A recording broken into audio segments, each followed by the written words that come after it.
So the Shoah, or the Holocaust, I really recommend defamation.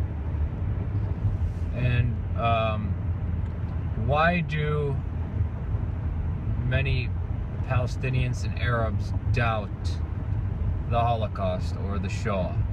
Doubt that occurred? Well, I'm not making an excuse for Holocaust deniers like white supremacists, or sometimes black supremacists, or any of this nonsense, but just giving insight into why there are Arabs out there who question the Holocaust. Also, if it's a moment in history that actually took place, there should be inquiry. Even try to challenge the 6 million number and you'll come into a lot of heat. But we ask ourselves, this people, the Jews, and keep in mind, anti-Semite means against the Semites. Most Jews are not Semites, they're Ashkenazi, but yet all Arabs are Semites. And the argument from anti-Semitism was, for anti-Semitism was, we're not against their beliefs, we're against them racially. It was a racial thing. And this began in the 1890s, and Hitler picked up on it. Although Hitler did have a hatred for Christianity, Judaism, those two religions especially. Even though he was a politician, he pandered to the Lutherans and the Catholics, but in his private writings he despised, especially the Catholic Church. But on the issue of the Palestinians and the Arabs questioning the Shoah or the Holocaust, how could a people who just went through extermination, genocide, ethnic cleansing, in the name of the fatherland and all this garbage, then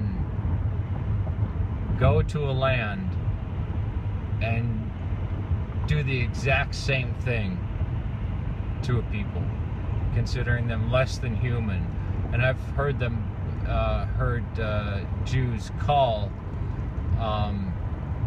equate the Palestinians with the Amalekites, Amalek, which were a people that the Old Testament God commanded to be all their seed to be wiped from the face of the earth. Men, women, children. I believe it even specifies infants. You hear the talk of the Warsaw Ghetto. Well, what about all those walls they've put up? What about the enclosure around Bethlehem? What about Gaza, which is basically a prison run by Hamas? What about the encroachment into Palestine, into the West Bank? If you meet Palestinians or Lebanese, they're the most hospitable people you'll ever meet. Israelis, on the other hand, are usually considered by most tourists as very rude and gruff, and even Israelis themselves will say that. There's a guy on here, Gil Schulster, or whatever, who is an Israeli Jew, who he has dual citizenship between the United States and Israel. Will even ask this question, why are the Jews, because a Colombian woman went to Israel and found out they were very gruff and short and not hospitable, not welcoming. But they're taught that they're the chosen race, that they're the master, well, I don't want to say master race, but they're the chosen race, and that the Holocaust, or the Shoah, was unique. And many will argue that the Holocaust of the Shoah only applies to the Jews that died, not the many Catholic clergy that were killed, not many of the Poles, most of them who were Catholic, or the Gypsies, the homosexuals, or the communists, but it only applies to the Jews, and it's special. It's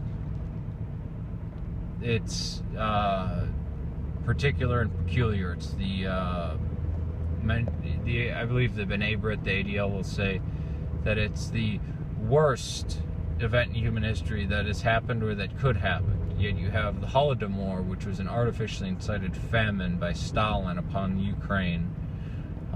And one of the reasons, or the reason that he gave, was to break their belief in God.